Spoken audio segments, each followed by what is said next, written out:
What up, what up, what up? It is your boy Jay Goble back at it again for Not Many Noble. Bible through in 22, reading the entire Bible through in chronological order. We are on February 16th. It means we are on day 47. I think 31 and 16 is 47. Yay. We're killing it. Congratulations. Thanks for hanging in there. Thanks for listening. Thanks for staying with me. And today we go Numbers again, and then we pop into Leviticus. Numbers 8:1 through 9:14, and Leviticus 1:1 through 3:17 is what we're going to get to. All right, Numbers chapter 8. Yahweh spoke to Moses. Remember, we just got done talking yesterday. Maybe if you haven't, maybe it's your first time listening. I'll catch up real quick. So Moses met with God, and God spoke to him. And that's pretty incredible. Yahweh spoke to Moses, saying, "Speak to Aaron and tell him, when you light the lamps, the 7 lamps shall give light in front of the lampstand." Aaron did so. He lit its lamps to light the area in front of the lampstand as Yahweh commanded Moses. This was the workmanship of the lampstand, beaten work of fine gold. From its base to its flowers it was beaten work. He made the lampstand according to the pattern which Yahweh had shown Moses. Remember, was it Bezalel? Something like that was his name. And he had been gifted by God specifically to make these fine things of beaten gold, bronze, silver. And he did a good job. Yahweh spoke to Moses, saying, "Take the Levites from among the children of Israel and cleanse them. You shall do this to cleanse them. Sprinkle the water of cleansing on them. Let them shave their whole bodies with a razor. Let them wash their clothes and cleanse themselves. Then let them take a young bull and its meal offering, fine flour mixed with oil, and another young bull you shall take for a sin offering. You shall present the Levites before the tent of meeting. You shall assemble the whole congregation of the children of Israel. You shall present the Levites before Yahweh. The children of Israel shall lay their hands on the Levites, and Aaron shall offer the Levites before Yahweh for a wave offering on the behalf of the children of Israel, that it may be theirs to do the service of Yahweh. The Levites shall lay their hands on the heads of the bulls, and you shall offer the one for a sin offering and the other for a burnt offering according to Yahweh, to make atonement for the Levites. You shall set the Levites before Aaron and before his sons and offer them as a wave offering to Yahweh. Thus you shall separate the Levites from among the children of Israel, and the Levites shall be mine. After that, the Levites shall go in to do the service of the tent of meeting. You shall cleanse them and offer them as a wave offering, for they are wholly given to me from among the children of Israel. Instead of all who open the womb, even the firstborn of all the children of Israel, I have taken them to me. For all the firstborn among the children of Israel are mine, both man and animal. On the day that I struck all the firstborn in the land of Egypt, I sanctified them for myself. I have taken the Levites instead of all the firstborn among the children of Israel. I have taken the Levites as a gift to Aaron and to his sons from among the children of Israel, to do the service of the children of Israel in the tent of meeting, and to make atonement for the children of Israel, so that there will be no plague among the children of Israel when the children of Israel come near to the sanctuary." Moses and Aaron and all the congregation of the children of Israel did so to the Levites. According to all that Yahweh commanded Moses concerning the Levites, so the children of Israel did to them. The Levites purified themselves from sin, and they washed their clothes, and Aaron offered them for a wave offering before Yahweh, and Aaron made atonement for them to cleanse them. After that, the Levites went in to do their service in the tent of meeting before Aaron and before his sons. As Yahweh had commanded Moses concerning the Levites, so they did to them. Yahweh spoke to Moses, saying, "This is what is assigned to the Levites. From 25 years old and upward they shall go in to wait on the service in the work of the tent of meeting. And from the age of 50 years they shall retire from doing the work, and shall serve no more, but shall assist their brothers in the tent of meeting to perform the duty, and shall perform no service. This is how you shall have the Levites do their duties." It is interesting, isn't it? This 25-year block of work. 25 years to prep, 25 years to work, 25 years to support. I don't know. I'm sure somebody's written a book somewhere about it. Somewhere. Let's find some secret code. The secret work code. The secret work code of the Levites. You're welcome if you want that. Bada boom, bada bing. You go right on ahead. You take that. You write that book, go get you that money. Okay. Numbers 9, 1 through 14. So the chapter actually goes on further, but we'll stop after 14. We'll stop after 14. Okay. Numbers 9. Yahweh spoke to Moses in the wilderness of Sinai in the first month of the second year after they had come out of the land of Egypt, saying, Let the children of Israel keep the Passover in its appointed season.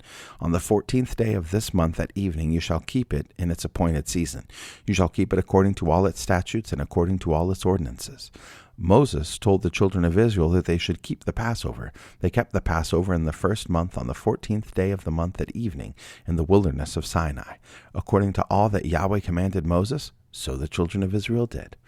There were certain men who were unclean because of the dead body of a man, so that they could not keep the Passover on that day. And they came before Moses and Aaron on that day. Those men said to him, We're unclean because of the dead body of a man. Why are we kept back that we may not offer the offering of Yahweh in its appointed season among the children of Israel?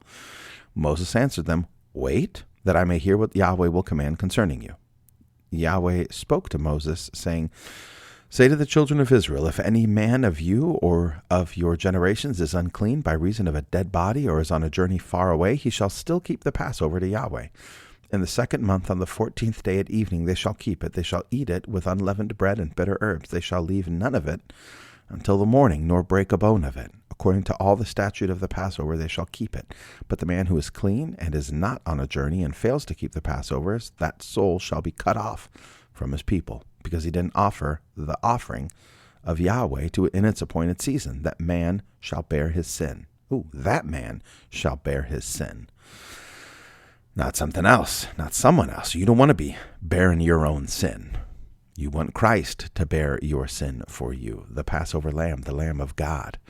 If a foreigner lives among you and desires to keep the Passover to Yahweh, then he shall do so according to the statute of the Passover, and according to its ordinance. You shall have one statute both for the foreigner and for him who is born in the land. That's Numbers 9:14.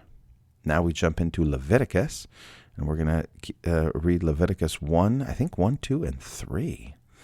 Leviticus 1, 2, and 3. Yep, Leviticus 1, 2, and 3. And we get into, I think, the Passover here observed for the first time out of Egypt, out in the wilderness. Yahweh called to Moses. Here we are, Leviticus 1:1. Yahweh called to Moses and spoke to him from the tent of meeting, saying, Speak to the children of Israel and tell them, When any one of you offers an offering to Yahweh, you shall offer your offering of the livestock, from the herd and from the flock. If his offering is a burnt offering from the herd, he shall offer a male without defect. He shall offer it at the door of the tent of meeting, that he may be accepted before Yahweh. He shall lay his hand on the head of the burnt offering, and it shall be accepted for him to make atonement for him. He shall kill the bull before Yahweh. Aaron's sons, the priests, shall present the blood and sprinkle the blood around the altar that is at the door of the tent of meeting. He shall skin the burnt offering and cut it into pieces. The sons of Aaron, the priest, shall put fire on the altar and lay wood in order on the fire. And Aaron's sons, the priests, shall lay the pieces, the head, and the fat the fat in order on the wood that is on the fire, which is on the altar. But he shall wash its innards and legs with water. The priest shall burn all of it on the altar for a burnt offering, an offering made by fire of a pleasant aroma to Yahweh. That's interesting, isn't it? He shall lay his hand on the head of the burnt offering, and it shall be accepted for him to make atonement for him. What is that all about? It goes back to Genesis. This at-one-ment, right? Atonement, at-one-ment. How do we get back to God when sin is involved? And there's bloodshed of the innocent beast takes place to bring us back into a relationship with God.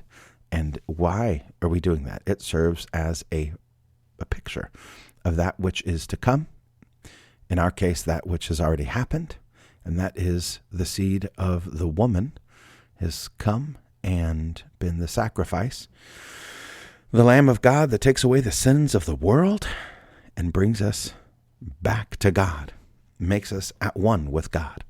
If his offering is from the flock, from the sheep, or from the goats for a burnt offering, continuing in verse 10, he shall offer a male without defect. He shall kill it on the north side of the altar before Yahweh. Aaron's sons, the priest, shall sprinkle its blood around the altar.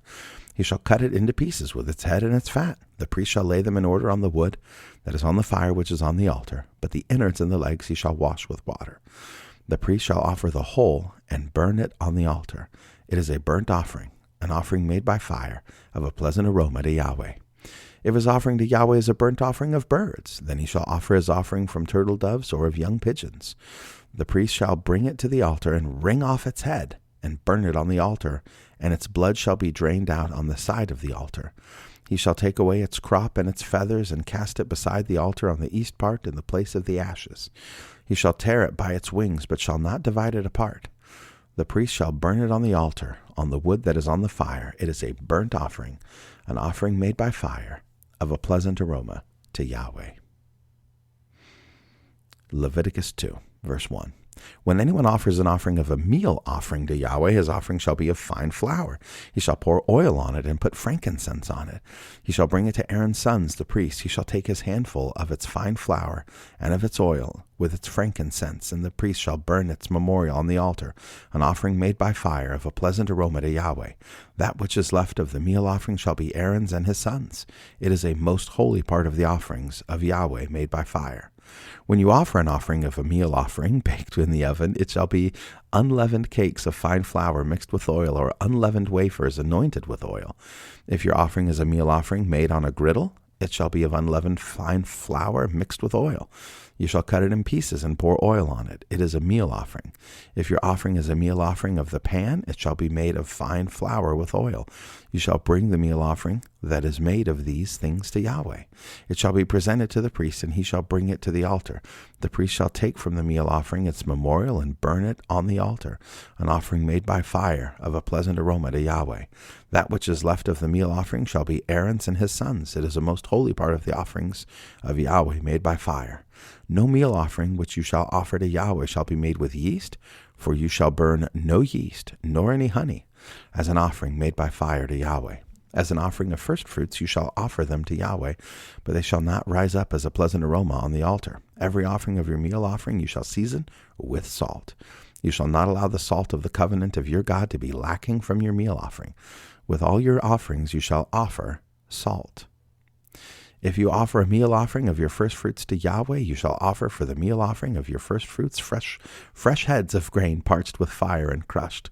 You shall put oil on it and lay frankincense on it. It is a meal offering. The priest shall burn it, or burn as its memorial, part of its crushed grain and part of its oil, along with all its frankincense. It is an offering made by fire to Yahweh. Leviticus 3, and I think that's it for today. Yep, we're going to go 3, 1 through 17. Feels like we're just rolling right through these things. Yeah, it's only 13 minutes, so yeah, I think another little shorter episode again today. Ain't got to all be 30, 40 minutes. Get you going on your day. Leviticus 3, verse 1. If his offering is a sacrifice of peace offerings, if he offers it from the herd, whether male or female, he shall offer it without defect before Yahweh.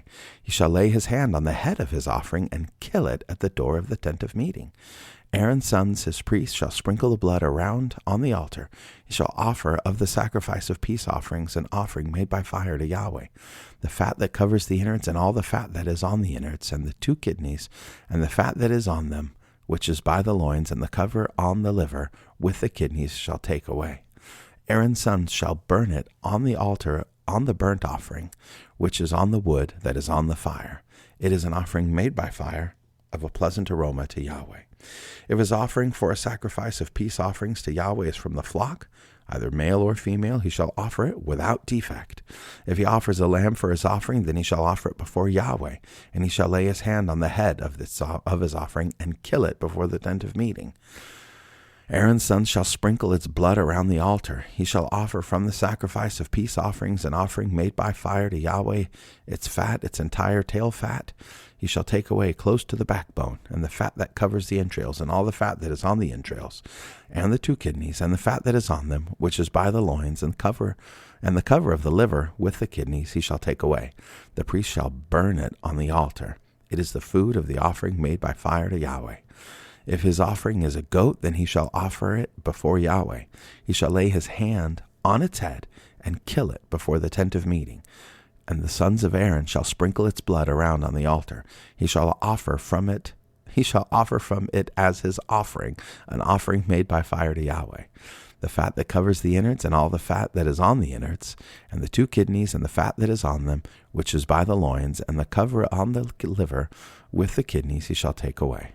The priest shall burn them on the altar. It is the food of the offering made by fire, for a pleasant aroma. All the fat is Yahweh's.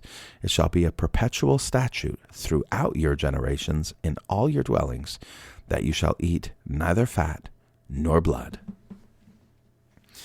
And that was Numbers 3:17. It is interesting to me, anyways, this whole placing of the hands. The hands go on. The hands go on. It's the laying on of hands. It transmutes, transforms, not transforms. Oh, maybe I should just go get another cup of coffee. I will in a minute. Maybe some coffee and some tea. Get me rolling. But it's like something is happening there, right? They're laying on the hands. We see that throughout, like confirming and removing from one and placing onto another. And it's not always in a negative sense, right? Like the elders, when there's new elders being appointed, there's typically prayer and laying on of hands, laying the hands on. What's going on there? What's happening? Something's going on. Something's happening. In this case, previously, it's like the sin is being transferred to an animal, and then the animal is dying for the sins. It's being slain. And then later on, we see, how do you do that? You can't lay your hands on Christ right now before he is crucified, because he's already been crucified, already died. So it's like you have to take hold of that by faith. By faith, you lay your hands on Christ, as it were, and have your sins moved to him by this process. And then also, right, the children of Israel, we read in the first chapter that we're reading today in Numbers, that they laid their hands on the priests, on the Levites, like they're to fulfill the responsibilities that they had before God. They allowed the Levites to do so. They did that. It's interesting. It's interesting. And then to do the work of God later on, we see the laying on of hands, right, of these new apostles. I think the apostles laid their hands on Matthias, if I recall correctly. Hope I'm not making stuff up here. But there is a laying on of hands that's happening. That is one of the things that is done and should be done. And laying on of hands for prayer when someone's sick. Like there's something going on there. A removal, a transmission. There's the word, the transmission. That's the word. That's the word I was looking for. The transmission of sins, transmissions of blessings, right? Even Jacob laid his hands on Joseph's sons. It's like the transmission of blessings, the transmission of things. What's going on there? What's going on there? Is it just symbolic? Is it just symbolism? I would have to say, yeah, I mean, I don't know what kind of energy comes out there, and for sure their sin didn't plop out of their palms onto the animals, but that's something symbolic that I think was probably something that we should just be mindful of and keep with us, that this laying on of hands is notable. Something's going on there. Let me tell you what else is going on. Thank you. I'm thankful that you're here hanging out with us and reading the Bible through with us. And show notes, notmadynoble.com for February 16th. And by the grace of God, we'll be with y'all again in the morning.